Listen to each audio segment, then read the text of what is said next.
Muy buenas tardes, estudiantes. Buenas tardes, abogado. Buenas Buenas tardes, abogado. Buenas tardes. Bueno, buenas tardes.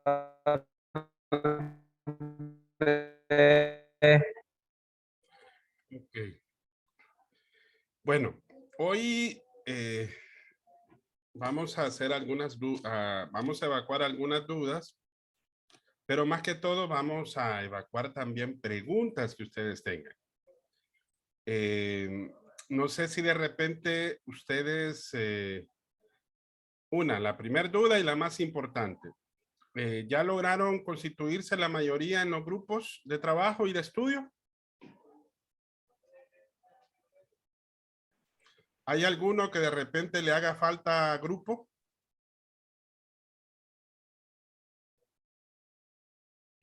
Yo creo que ya estamos organizados, abogado. Ya no hay ninguno de los compañeros que le haga falta algún conformar grupo. Bueno,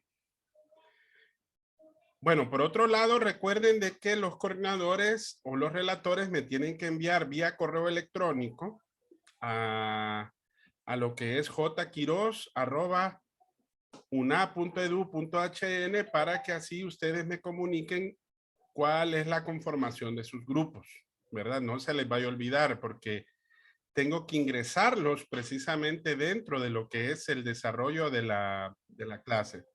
Dígame, Bessie. Buenas noches, abogado. Buenas. Mi consulta es, en nuestro grupo ya hay coordinador, ¿verdad? Pero nadie quiere ser el relator, todo se ha manejado como de manera voluntaria. Sí. ¿Hay manera en la cual se pueda como turnar el relator o necesariamente tiene que ser uno? No. Pueden ustedes sortearse, no importa. De repente para que así puedan escogerlo. Porque como a veces se les hace difícil, bueno, se nos hace difícil a todos como tener la voz, ¿verdad? Del grupo, entonces podría ser como rotarse o rifarse, ¿verdad? Para que... Sí, también, ¿verdad? Pueden rifarse y pueden rotarse, ya sea por alguno de los trabajos o ya sea por parcial también. Ahí es decisión de ustedes, ¿verdad? Mi otra consulta, abogado, es la siguiente. Ok. Ahorita obviamente venimos comenzando con el trabajo y todo, pero al momento de ser evaluado, ¿verdad? Digamos que tal vez alguien del grupo no contribuyó o contribuyó muy poco. ¿De qué manera se evalúa eso? Ok. Ahí es importante que ustedes dentro de cada uno de los grupos sean muy sinceros, ¿verdad? Y que ustedes al final de cada una de las actividades puedan evaluarse, ¿verdad?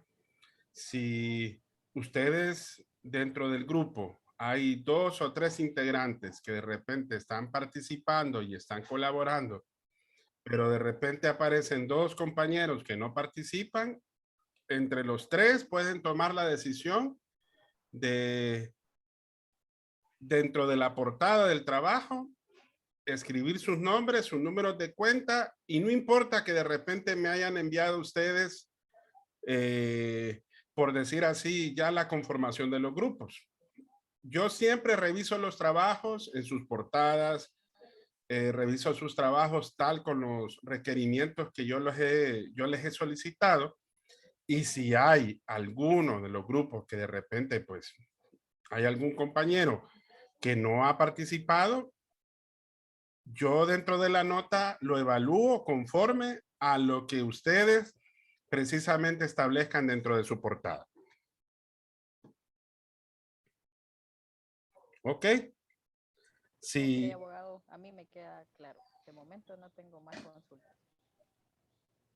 Sí, porque si no trabajan, no lo incluya, ¿verdad? O no lo incluyan.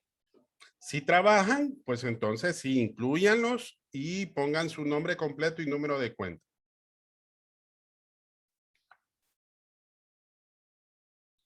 Bueno, ¿alguna otra duda, estimados? Ya sea con respecto a las actividades, al foro, a la tarea 1. Ya la semana pasada compartimos una videoconferencia en donde aparece precisamente cómo se va a desarrollar la actividad 1. Recuerden que está también los 2 foros que ya están abiertos. Están las otras 2 actividades también grupales. No sé si de repente lograron ver el contenido o lograron ver algunas de las actividades que están dentro de lo que es el espacio.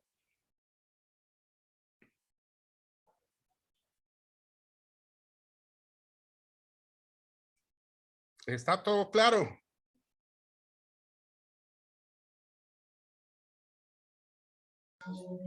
Abogado, Dígame, Gabriel. una consulta. ¿Los foros ya están habilitados para participar? Sí, sí, ya usted puede ingresar y puede hacer ya dejar pues su participación.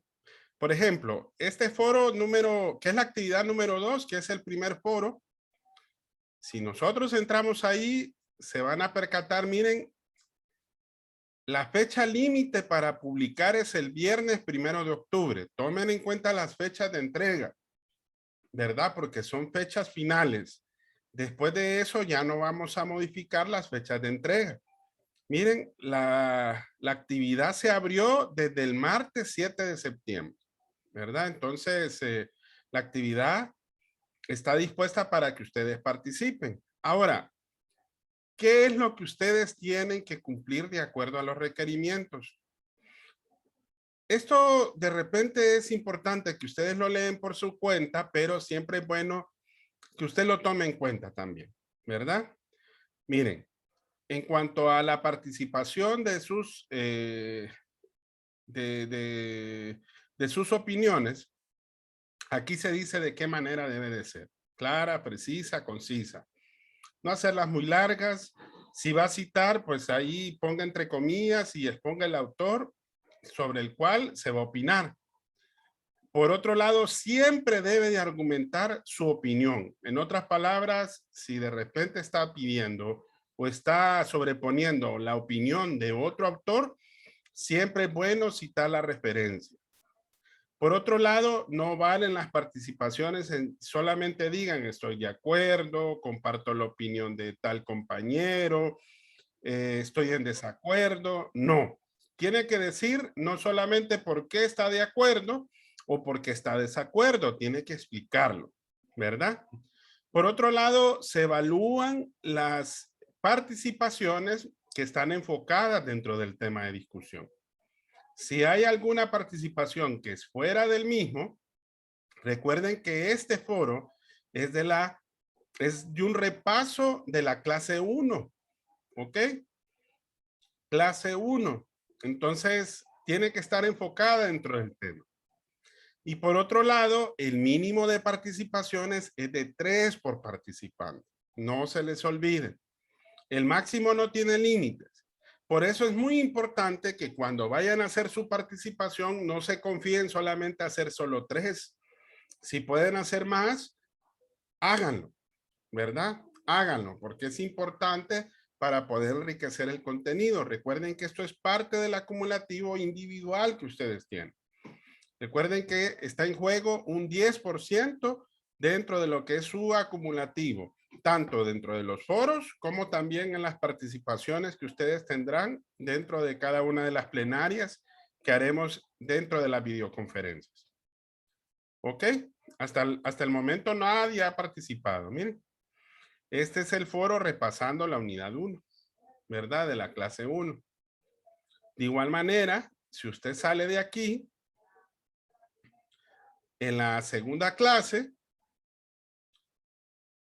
les va a aparecer otra actividad, que es una que se llama investigación bibliográfica y de campo. Esa es actividad grupal. Aquí se explica qué es lo que hay que hacer. Primero, dentro de este texto que está aquí, usted va a descargar el material que el enlace está dispuesto de esta manera. Aquí se explica 3 métodos de interpretación. Dentro de la teoría aparecen los métodos de las ciencias también. Entonces, ustedes tienen que enriquecer los métodos de interpretación ahí planteados, como también los métodos de investigación de ciencias. Entonces, para ello hay que definir, caracterizar y ejemplificar. Ahí está bien explicadito, ¿verdad? En otras palabras, dentro de la misma actividad hay que hacer dos investigaciones. Primero, dentro de este texto, repito, aparecen los métodos de interpretación jurídica. Entonces, ahí están definidos. ¿Qué es lo que hay que hacer? Hay que investigar sobre ellos. Y dentro de la teoría de esta clase de métodos, de metodología de la investigación, que es la segunda clase, aparecen diferentes métodos. Ustedes tienen que investigar otras bibliografías de otros métodos fuera de los que están ahí.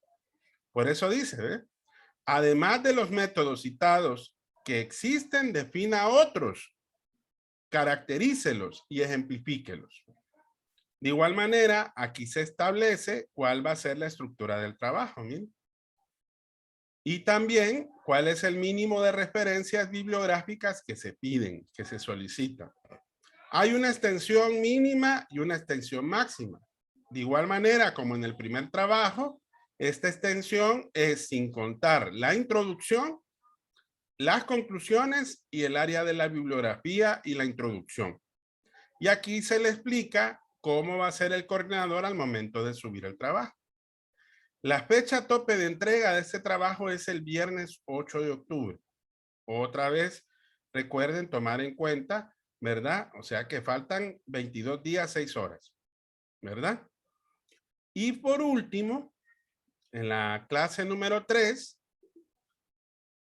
aparecen estas 3 últimas actividades. Esta actividad 4, el grupal también. Aquí hay que elaborar un mapa conceptual. Esto es un mapa conceptual. Aquí yo les recomiendo, jóvenes, leer la teoría que está contenida precisamente aquí. En esta parte de aquí, miren. Permítanme, vamos a borrarlo aquí, vamos a cambiarlo de color. Esta teoría de este enlace, tienen que leerlo muy bien. Tienen que saber específicamente qué es un mapa conceptual. Esto que está aquí arribita, es el mejor ejemplo de un mapita conceptual. ¿Qué es lo que van a hacer? ¿Cómo lo van a crear? Bueno, lo que tienen que hacer es leer el material en PDF que está en esta dirección web. Esta que está en rojo. Van a leer el capítulo 7.5 de los tipos de investigación, que va de la página 110 a la 120. Entonces, ustedes van a hacer algo así, un mapa conceptual. ¿Qué es lo que se hace? Resume las ideas. Pero la gran ventaja que tiene el mapa conceptual es que es con sus propias palabras. Entonces, este trabajo es grupal. Aquí la diferencia es que no tiene introducción, no tiene, lo que sí tiene es portada, no tiene conclusiones, no tiene introducción, ni tampoco tiene bibliografía, porque ya la bibliografía se la damos aquí en la parte de arriba, ¿verdad? Entonces, lo único que hay que hacer es saber hacer exactamente el mapa conceptual de este contenido que está aquí arriba. Y después, entregarlo tal como se solicita aquí, ¿verdad? La fecha de entrega es el viernes 15 de octubre. ¿Ok? La siguiente actividad que aparece aquí, perdón, permítame que me salí del curso. Licenciado, Dígame. para el mapa conceptual podemos utilizar Mindomo.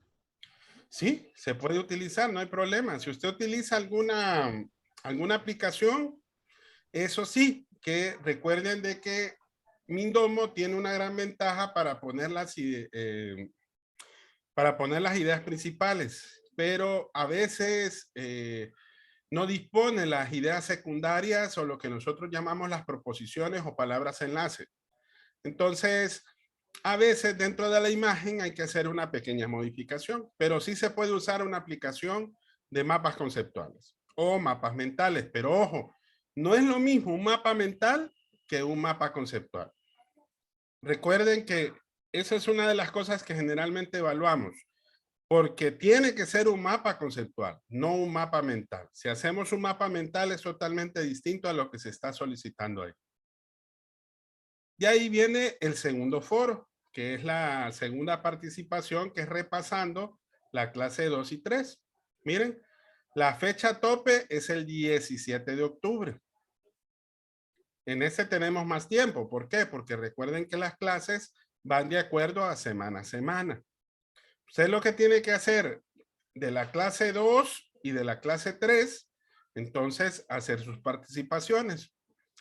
Es la misma temática, solo que aquí se reduce el mínimo de participaciones solamente a 2, pero el máximo no tiene límites. Ahí vuelvo y les repito, el objetivo es que ustedes participen, no se queden solamente solo con el mínimo. Y la fecha tope, como les decía, es el 17 de octubre, ¿verdad? Aquí solamente tienen que hacer clic en responder y ahí usted empezar a hacer sus participaciones. Y finalmente, en la clase 3 está el examen de unidad, que recuerden que de acuerdo a la fecha calendario es el martes 19 de octubre. ¿Verdad? Bueno, no sé si hasta ahorita hay alguna duda de repente con los que entraron un poquito más tarde a la clase.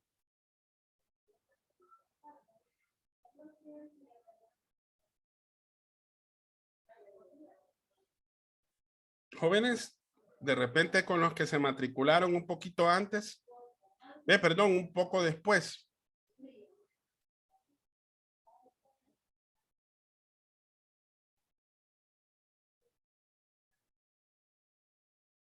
¿No?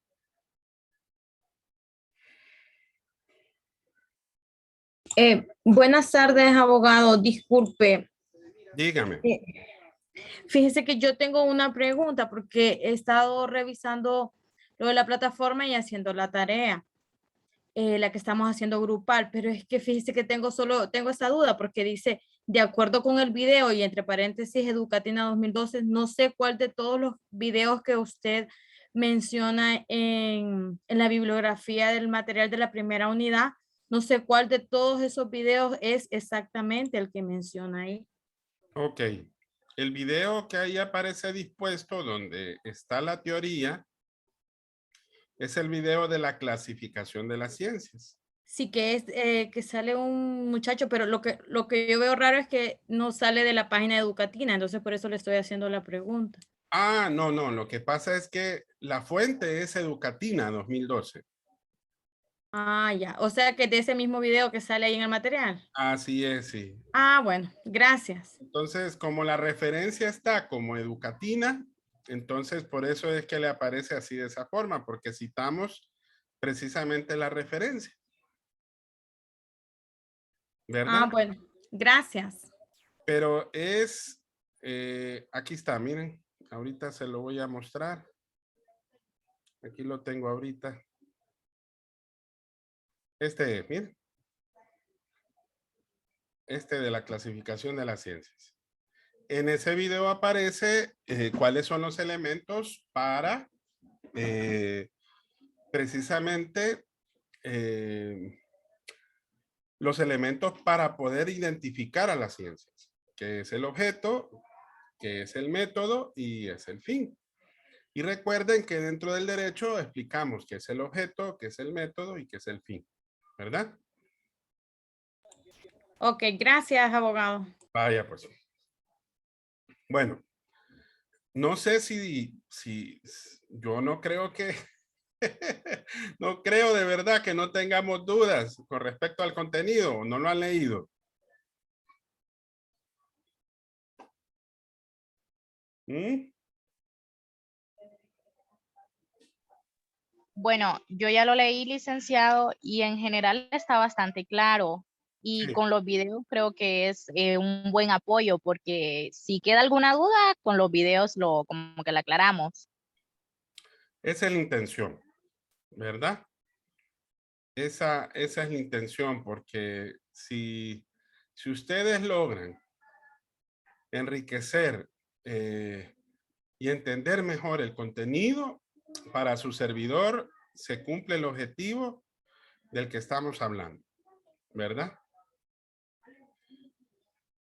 De esa manera, pues, ustedes y todos los demás compañeros pueden ir avanzando dentro del contenido, ¿verdad? Yo quiero, para serles sincero, en esta primera semana, bueno, ya casi segunda semana, en realidad es primera semana, porque recuerden que la semana pasada, pues empezamos como quien dice, no, segunda semana, sí, porque recuerden de que de la semana pasada, pues tuvimos 2 días de clase también, y esta es ya la segunda semana.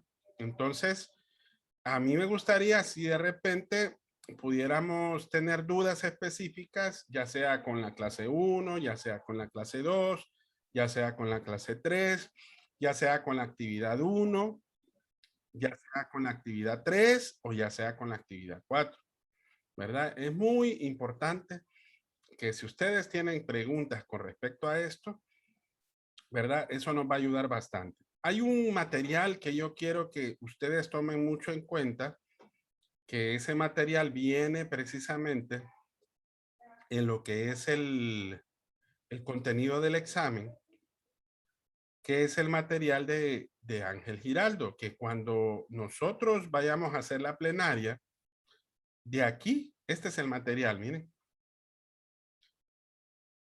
Introducción, Ángel Giraldo, metodología y técnica de la investigación jurídica. Recuerden que aquí se explica cuál es el objeto del derecho, cuál es el método del derecho y cuál es el fin del derecho. Cuando ustedes vayan a desarrollar la actividad, dentro de lo que es el contenido de la clase, tienen que saber determinar cuál es el objeto, cuál es el método y cuál es el fin. Si hablamos del objeto, recuerden de que ya aquí en esta primera parte que aparece aquí, les dice precisamente en el material cuál es ese objeto. El objeto es regular los comportamientos sociales que tienen relevancia para un Estado en un momento histórico determinado. Ahora, pero es importante que nosotros definamos que entender el objeto es entender el derecho como ciencia. ¿Y cómo trabaja el derecho como ciencia? Eso está explicadito aquí en este primer párrafo. Miren, el derecho como ciencia tiene 2 niveles. El primer nivel es el análisis de la hipótesis normativa que se deben formular para resolver los problemas jurídicos. En otras palabras, ¿qué pasa? Surge un problema en la sociedad. Entonces el jurista tiene que crear una norma para solucionar ese problema. Entonces, esa es la primera parte de ese nivel. Analizar las hipótesis normativas. ¿Qué es una hipótesis normativa? Es una norma, es una ley. A mí me gustaría que buscaran la definición de ley que establece en nuestra legislación. Creo que la mayoría ya saben que se encuentra en el Código Civil, no en la Constitución. Y ahí ustedes van a encontrar la definición de ley, que dice que es una declaración que manifestada y prescrita en la Constitución manda, prohíbe y permite. Entonces, si la ley como tal me permite y al mismo tiempo la ley como tal se aplica para resolver una situación que en este caso es para cumplir el objeto del derecho. ¿Se imaginan que si en la sociedad no hubiera una regulación, no hubiera una norma que nos dijera que esto se hace, esto no se hace? O en su caso, por ejemplo, cuando de repente también, si omitimos una acción, también podemos ser sujetos de la aplicación de la ley. Pero claro, ¿cómo es en parte esta situación? Es cuando el jurista se da cuenta que existe un problema en la sociedad. Esto lo dice aquí, miren, en este primer párrafo, ¿eh? Estos problemas. Lástima que no lo puedo subrayar bien. Problemas de una comunidad en un momento histórico determinado. teniendo en cuenta condicionamientos políticos, sociales y económicos. Es cuando se crean las normas. Vaya, no sé si ustedes se recuerdan cuando se formuló la ley, vaya, entre comillas, la llamada ley antimaras, que es un término incorrecto a una reforma que se dio en el periodo cuando era presidente de la República, si no más recuerdo, don Ricardo Maduro Lloes, que el presidente del Congreso era precisamente el subsiguiente presidente, que fue don Porfirio Lobo Sosa. En ese momento se estaba dando un problema en la sociedad que se llamaban las maras, ¿verdad? Esos grupos antisociales que provocaban precisamente un daño a la sociedad. Entonces, se necesitaba una normativa en la cual se regularizara esta situación. Entonces se hizo una reforma a lo que era la asociación lícita. Entonces surge, a contrario sensu, la llamada asociación ilícita. ¿Por qué? Porque la Constitución permite que todos nos reunamos de alguna manera, pero siempre que sea para fines lícitos. Entonces, el legislador promulga una norma en donde aquellas personas que, si bien es cierto, no han cometido un delito, pero que si se reúnen para planificar una acción que va contraria a la ley, entonces también se pueda catalogar como una falta precisamente a lo que es la normativa y a ese entonces la inseguridad que estaba surgiendo. ¿Por qué? Porque estos grupos se constituían con ese fin. Para delinquir, para extorsionar, para secuestrar, etcétera, etcétera. Ahora, ese es el primer elemento dentro del objeto del derecho. Pero, ¿cuál es el segundo? Bueno, parte de la norma que ya fue formulada. ¿Y qué nos toca ver? ¿Cómo se desarrolla en la práctica? Se llama desarrollo pragmático. ¿Realmente la ley sirvió para solucionar? ¿Esa ley sirvió al momento de formularse? ¿Sirvió para poder resolver un caso concreto? En aquel entonces, la llamada reforma a lo que era la libertad de asociación, sí fue un paliativo, porque de cierta manera bajaron los índices de delincuencia que se daban debido a estos problemas que provocaban estos grupos antisociales llamadas maras y pandillas. Pero ¿qué pasa? Como todo grupo evolucionó, entonces la ley también tuvo que cambiar. Entonces ahí cabe el segundo postulado normativo. Vemos lo que ya está formulado y vemos si en realidad sirve para solventar esos conflictos, para lo cual el fin de ello fue crear. Entonces ahora me entienden cómo es el objeto. El objeto del derecho, si es cierto, es regular el comportamiento social, pero al mismo tiempo me dice cómo yo debo de poder cumplir eso que se llama objeto del derecho. Entonces, el Estado se establece como un ente que legisla y no solamente eso, aplica la norma. Pero ahí es donde participa esos dos niveles. En examen podemos preguntar cuáles son esos, en el derecho como ciencia, cuáles son esos dos niveles que nos permiten determinar el objeto del derecho. Primero, hacer el análisis de las hipótesis normativas que se deben formular para resolver los problemas de una comunidad en un momento histórico determinado. Pero ojo, al formular estas normas tiene que haber algunos condicionamientos. Esos condicionamientos, ¿de qué pueden ser? En el caso de la ley antimaras, que en aquel entonces se dio, era un condicionamiento social. No sé si ustedes se recuerdan que más adelante surge la reforma a la ley de tránsito, o a la ley de policía, perdón, no era ley de tránsito, ley de policía. Entonces, en aquel momento se da una nueva ley de policía, pero se da una situación. De repente nos percatamos que las multas y las sanciones eran demasiado altas, de acuerdo a la necesidad y a la economía del país. Entonces, se tuvo que hacer una reforma. ¿Qué tipo de reforma? Es un condicionamiento de qué tipo? Económico. La tasa de seguridad, por ejemplo. ¿Por qué fue que se creó la tasa de seguridad? Para luchar precisamente en contra de la delincuencia. Se fija esa tasa para que se invierta efectivamente en seguridad. Entonces es un condicionamiento económico. Y así en lo sucesivo. Vaya, por ejemplo, ahorita actualmente, las reformas a la ley electoral, ¿qué tipo de condicionamiento tienen? Político. Ahora me entienden cuando hablamos del derecho como ciencia. No sé si hasta aquí tienen alguna pregunta. No.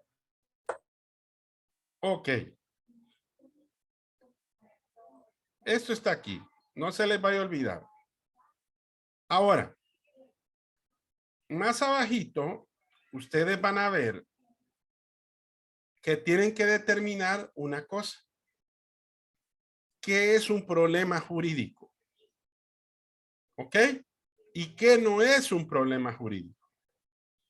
Pregunta. A ver, sin leer. Ustedes piensan, si alguien de repente ha leído el material, ya tiene la respuesta.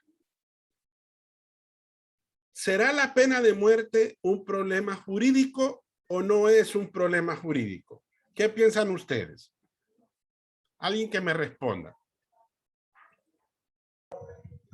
Sí lo es, abogado. ¿Por qué, Gabriel? Porque ya sería consecuencia de los actos que realizó alguna persona. O sea que se tuvo que catalogar como bueno o malo. Que en este caso tuvo que ser malo el comportamiento que llevó a esa persona a la cárcel y al juzgado. Ok. Le voy a compartir algo que quiero que usted analice y que los demás puedan leer. Léame este segundo párrafo que aparece aquí. ¿Lo puede leer, estimado?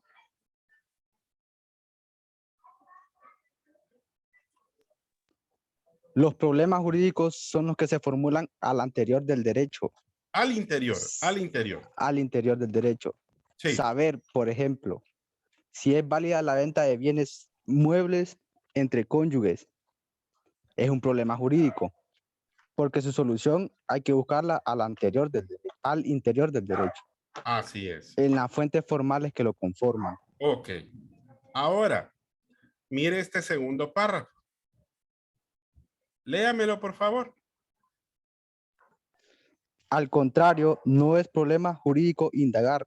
Por ejemplo, si se debe implantar la pena de muerte para combatir la delincuencia, porque la solución de él no se puede encontrar al interior del derecho, sino por fuera de él. En los juicios políticos elaborados dentro del contexto de una realidad socioeconómica, que son los que constituyen el contenido de la investigación sociojurídica. Ok. Ahora me entiende, estimado, cuando hablamos de un problema jurídico. ¿Por qué decimos que es un problema jurídico? Porque, vaya, a usted va a llegar un cliente, va a llegar a su bufete y le va a decir, mire, abogado, yo me quiero divorciar. ¿Y por qué se quiere divorciar? Le va a preguntar usted. No, fíjese que mi esposo me abandonó desde hace más de 2 años. Y desde ese tiempo no ha atendido sus necesidades en familia, ni le ha pasado alimentos a sus hijos. Ahora, ¿será eso un problema jurídico de acuerdo a la definición que vimos, estimado? ¿Qué cree usted?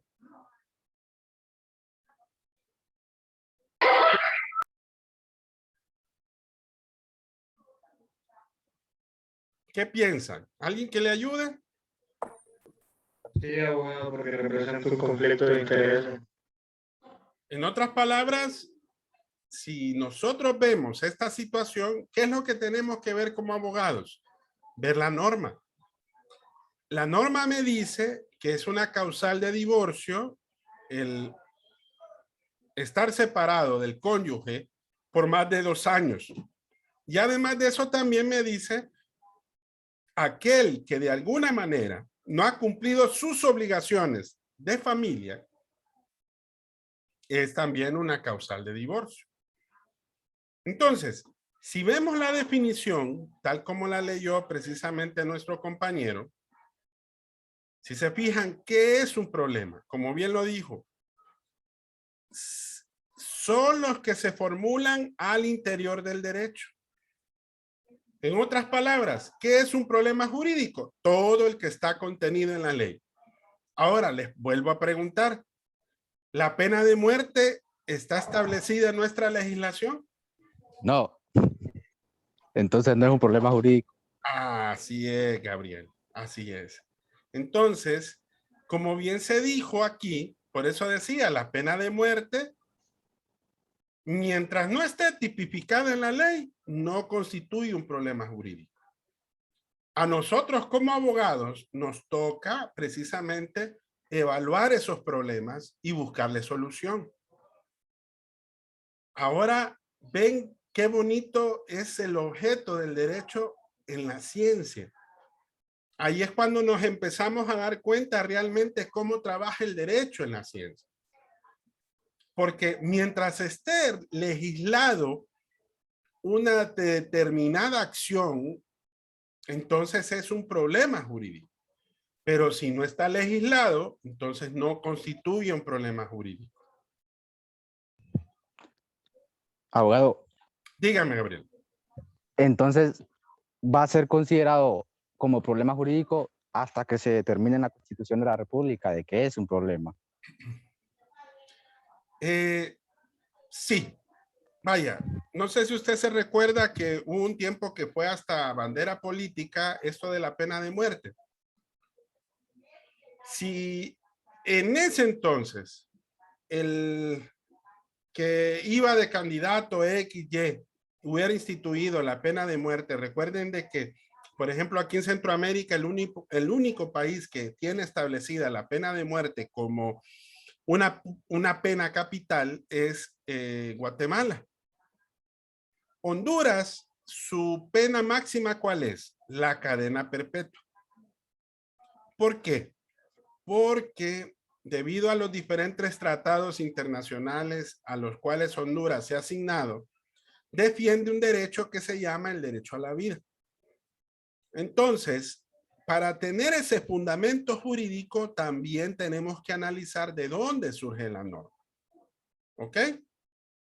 Entonces, de ahí parte precisamente el principio del por qué nuestra legislación no considera a la pena de muerte como un problema jurídico. Mientras, ojo, mientras no esté tipificada en la ley. Pero vaya, imagínense que de repente de aquí a unos 5 años se hace una reforma al Código Penal y el legislador incluye la pena de muerte, entonces ya se convierte en un problema jurídico. Por eso de ahí el ejemplo.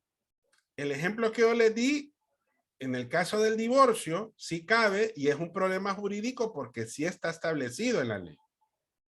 Vaya, la pregunta que ahí se les hace, ¿se podrá hacer compraventa entre cónyuges? Vaya, imagínense que yo venga y le quiera vender mi carro a mi mujer, ¿lo podré hacer? ¿Qué piensan ustedes? ¿Se podrá hacer, sí o no? Yo pienso que sí, abogado. Así es, Axel. ¿Por qué? Porque la ley lo establece. Pero ojo, hay que ver cuál es el sentido de la compraventa, porque recuerde que el matrimonio es una comunidad de bienes también. Si de repente el esposo le vende el carro porque tiene un acreedor que lo está persiguiendo, entonces esa venta sí no se puede realizar. ¿Pero qué me lo establece? ¿Quién me lo establece? La ley. La ley es la que me tipifica que eso no se constituye como una compra-venta legal. ¿Por qué? Porque fue con otra intención. Fue con la intención de evitar que un acreedor cobrara la deuda a favor de él. ¿Por qué? Porque lo tiene como deudor. Pero vengo yo y digo, bueno, no hay comunidad de bienes, porque también se puede tipificar dentro del matrimonio. No, yo me casé contigo, yo con mi dinero, tú con y tú con tu dinero. Pero vengo yo y te quiero vender esta casa, ¿lo puedo hacer? Sí lo puede hacer. Es un contrato. El matrimonio como tal es un contrato. Es un acuerdo de voluntades. ¿Ok? Entonces, pero ojo, ¿cómo lo establecemos? Eso está establecido en la ley. Mientras esté establecido en la ley ese problema, entonces sí constituye un problema jurídico. Bueno, nos vamos a quedar hasta aquí, jóvenes. Es para que se fijen cómo, y ese material es el que ustedes tienen que desmenuzar para explicar la primera actividad grupal. Entonces, por eso les dejo ahí con la espinita de querer leer un poquito más ese material y de poder profundizar, porque todavía hay falta explicar el método, falta explicar el fin, falta explicar los métodos de interpretación, que también es parte de la tercera tarea que ahí hablamos precisamente hoy. Y falta explicar también otra situación problemática que se da en el derecho. Una cosa es el derecho en la norma, pero otra cosa es el derecho ya en la praxis o en la práctica. ¿Ok? Bueno, nos vemos la próxima semana, jóvenes. Si tienen alguna otra duda, ya saben, estamos a la orden. Ojalá que todos ya estén dentro de sus grupos. Yo este fin de semana voy a crear los grupos dentro del campus. Si yo logro identificar que hay algún compañero que le haga falta un grupo, yo voy a tratar de comunicarme personalmente y vamos a tratar de solucionar esa situación. ¿Ok? Si Dios lo permite, nos vamos a conectar la próxima semana. Si no es el lunes, es el martes. Yo les confirmo el día lunes, así que esténse pendientes, ¿ok?